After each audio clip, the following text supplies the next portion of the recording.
EWS कोटे का फायदा किसे होगा? उन्हें फायदा होगा जो सामान्य वर्ग से आते हैं और परिवार की आय जो है वो सालाना 8 लाख रुपए से कम है। ईडब्ल्यूएस जैसा कि नाम ही है, इकोनॉमिकली वीकर सेक्शन, 5 एकड़ से अधिक जिनकी जमीन ना हो उन्हें इसका फायदा होगा।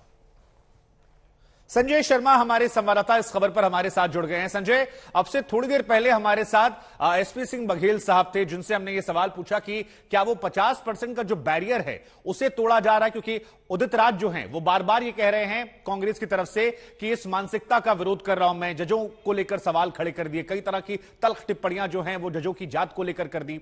लेकिन फिर मूल सवाल जो है, केंद्रीय जो राज्य मंत्री हैं वो तो कह रहे हैं कि 50% बैरियर को नहीं तोड़ा गया है, लेकिन सुप्रीम कोर्ट के पास अगर डिटेल जानकारी आई हो उनके उस वर्डिक्ट में, तो जरा बताइए क्या उस बैरियर को तोड़ा गया है? क्योंकि दर्शकों के मन में यह सवाल बार बार आ रहा है और लोग इस सवाल का जवाब जानना चाहते हैं।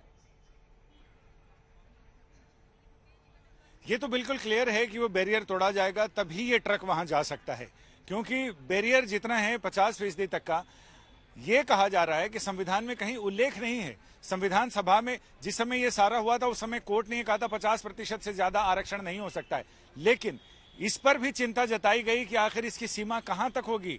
ये भी कहा गया कि आरक्षण ये कब तक, अनंत काल तक चलता रहेगा क्या, कब तक चलेगा। और दूसरा ये कि अब सरकारें इस पर 10% से 50 से 60 या उससे भी आगे कहां तक ले जाएंगी, इसके लिए अभी तक कोई लक्ष्मण रेखा या सीमा रेखा नहीं है जिसकी बात की जा रही है। और दूसरा, जो याचिकाकर्ता हैं उनका ये कहना है कि एक तो पिछले दरवाजे से सवर्ण लोगों को, जिनको आरक्षण के से कोई मतलब नहीं था, उन सारे लोगों को इसमें इंट्रूड किया जा रहा है, उनकी घुसपैठ कराई जा रही है। दूसरा, कोर्ट ने यह भी मान लिया है कि ये 50% की सीमा रेखा को क्रॉस किया जा सकता है। क्रॉस करने के बाद कहां तक, क्या किसी एक जगह कोई ऐसा बैरियर आगे लगाया जाएगा कि उससे आगे नहीं, या फिर जिस पार्टी की सरकार होगी वो संविधान संशोधन के जरिए। फिर मेरा सवाल है, जब इस मामले की दलील चल रही थी तो अटॉर्नी जनरल के वेणुगोपाल ने भी कहा कि सरकार ने बैरियर को नहीं तोड़ा है। थोड़ी देर पहले एसपी सिंह बघेल से मैंने सवाल पूछा, यही सवाल पूछा मैंने, वो भी इस बात को बार बार जोर देकर कह रहे थे कि वो बैरियर हम नहीं तोड़ रहे हैं। तो फिर अगर तोड़ा जा रहा है तो उसको वो इकरार करने में इंकार क्यों कर रहे हैं, और अगर नहीं तोड़ा जा रहा तो फिर ये बातें कहां से आ रही हैं? ये कंफ्यूजन की स्थिति क्यों? उनका बैरियर इस मामले को लेकर था कि जो पहले से आरक्षण जिन जातियों को मिल रहा है, जिन वर्ग को मिल रहा है, उसमें उस पर कोई असर नहीं होगा। लेकिन हाँ, 10% जो आर्थिक आरक्षण है वो बिल्कुल अलग क्राइटेरिया है, और ऐसे में अभी तो डिटेल्ड जजमेंट आने से ही पता चलेगा कि इसे 10% को लेकर भी क्या कोर्ट ने कोई ऐसा इंतजाम किया है, कानूनी या संवैधानिक इंतजाम, जिससे कि इससे आगे नहीं बढ़ा जा सकता, या फिर राजनीतिक पार्टियों को या सरकारों को या कानून बनाने वालों को इस बात की छूट रहेगी कि वो इससे आगे भी जैसा उचित समझें और जैसा उस समय की मांग की जरूरत हो उसमें वो उसको बैरियर को पीछे धकेल सकते हैं। तो ये सोचने वाली बात होगी। लेकिन फिलहाल ये कहा जरूर गया था कि जिन जातियों को आरक्षण मिल रहा है, जो आरक्षण के दायरे में जातियां हैं, उस पर हम कोई असर नहीं डाल रहे हैं। ये अलग से 10% आरक्षण की बात है। तो इसमें अभी हमने जो शोएब इनसे बात की वकील से, उन्होंने भी यही कहा है कि इसमें शादाब जमाई नहीं, उनका नाम है शादान फरासत। तो शादान फरासत ने बोला है कि इसमें निश्चित रूप से वो बैरियर टूटा है, और इस पर कोर्ट ने बहुत इसको भी कोर्ट ने अपहेल्ड किया है। लेकिन ये जरूरी है कि आगे ये 10% ही आगे रहेगा, 50 से 60 होगा या 60 से 70 और 80, इसके लिए कोई कानूनी कोई कैप लगाया गया नहीं। इस पर डिटेल फैसला देखने के बाद ही पता चलेगा। आर्थिक रूप से कमजोर वर्ग को मिले आरक्षण पर सुप्रीम कोर्ट ने मोहर लगा दी है। चीफ जस्टिस यूयू ललित की अगुवाई वाली जजों की पीठ ने 3-2 से संविधान के 103वें संशोधन के पक्ष में फैसला सुनाया।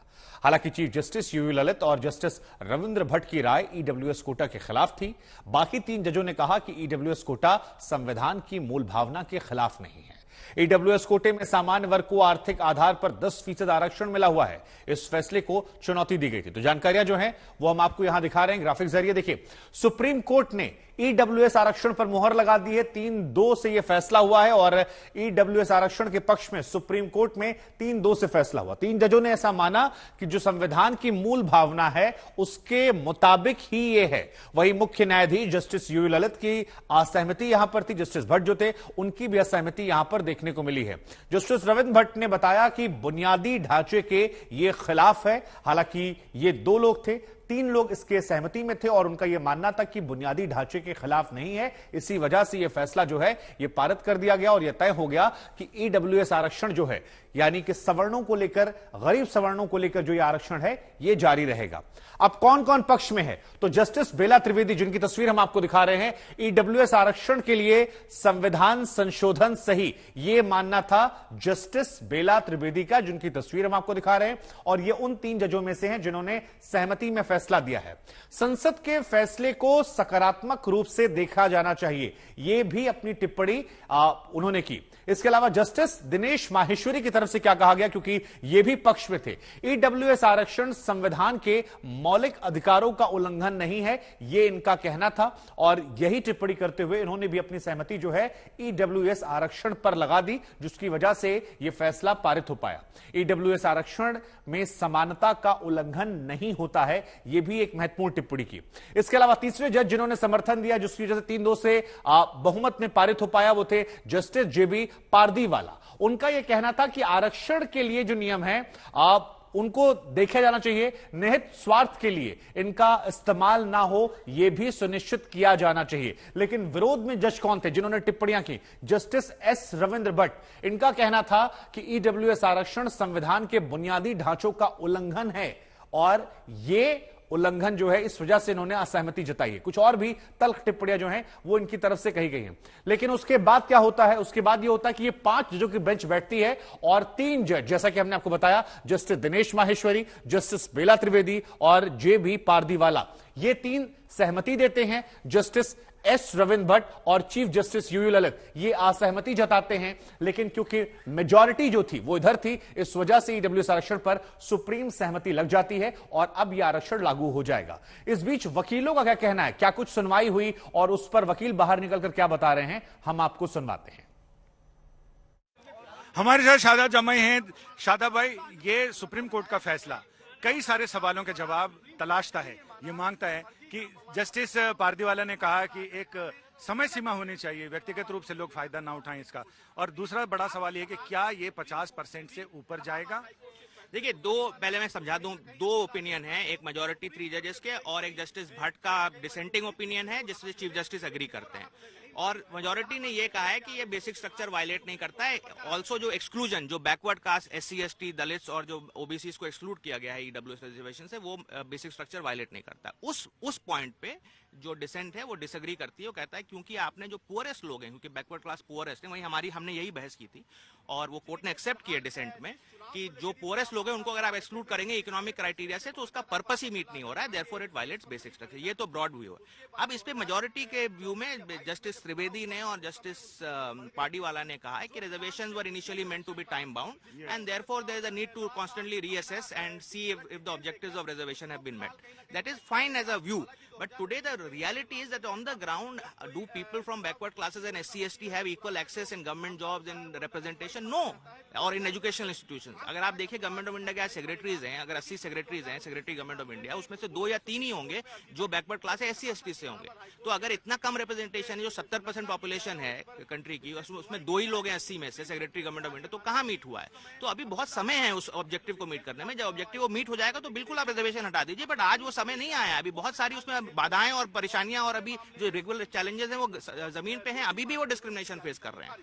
इसमें बड़ा सवाल ये कि क्या ये आरक्षण व्यवस्था लागू होने के बाद 50% से ज्यादा का कैप हो सकता है? तो उस पर भी मेजॉरिटी ने कहा कि 50% क्रॉस किया जा सकता है। मेजॉरिटी का ये व्यू था कि 50% बेसिक स्ट्रक्चर का रूल नहीं है, वो एक रूल जो है वो एक रूल ऑफ एडमिनिस्ट्रेटिव रूल है और रूल ऑफ कन्वीनियंस है, क्योंकि उसमें रूल में ही एक्सेप्शंस इन्विसाइज्ड हैं। मतलब जब रूल बना था तभी कहा था कि इसको क्रॉस किया जा सकता है XYZ सर्कमस्टेंस में, इसलिए वो बेसिक स्ट्रक्चर हो ही नहीं सकता है। इसमें स्टेट्स अगर इसको लागू करना चाहें उसके लिए क्या प्रावधान हो? तो स्टेट्स तो जिस तरह से ये परमिसिव प्रोविजन है, मतलब ये स्टेट्स को अलाउ करता है कॉन्स्टिट्यूशनल अमेंडमेंट, तो स्टेट अपना 10% एडिशन टू एक्सिस्टिंग रिजर्वेशन जो है 50 के ऊपर, वो ईडब्ल्यूएस को अब दे सकते हैं जिस तरह से इस अमेंडमेंट में इन्विसाइज्ड है। उनको अलग से एक कानून लेके आना पड़ेगा और अपने यहाँ लागू करना पड़ेगा? कानून की जरूरत नहीं है। अगर कॉन्स्टिट्यूशनल अमेंडमेंट है तो एग्जीक्यूटिव ऑर्डर के थ्रू भी कर सकते हैं, जो भी प्रक्रिया होगी, चाहे कानून के थ्रू या एग्जीक्यूटिव ऑर्डर के थ्रू, लेकिन जो भी लीगल प्रक्रिया जरूरत होगी उसके थ्रू ये कर सकते हैं इम्प्लीमेंट। लेकिन इसमें तो ये साफ हो गया कि आप 50% से ज्यादा भी, तो इसकी सीमा 10% से और आगे भी बढ़ा सकते हैं आगे। बिल्कुल, तो यही डिसेंट ने ये पॉइंट आउट किया कि अगर आप इस तरह से अलाउ कर रहे हैं 50 से ऊपर, तो उसकी कोई सीमा ही नहीं है। जो रिजर्वेशन का रूल है वो इक्वालिटी के रूल को खा जाएगा। रिजर्वेशन का जो रूल है वो इक्वालिटी का रूल को ही खत्म कर देगा। तो ये डिसेंट का बड़ा इंपॉर्टेंट पॉइंट था कि आपने आज जो अलाउ किया है 10% एक्सेस, वो आपने कोई उस पर लिमिट नहीं रखी, अब तो अनलिमिटेड एक तरह से कर दिया है। तो वो एक पॉइंट ऑफ डिसएग्रीमेंट था कोर्ट के अंदर ही।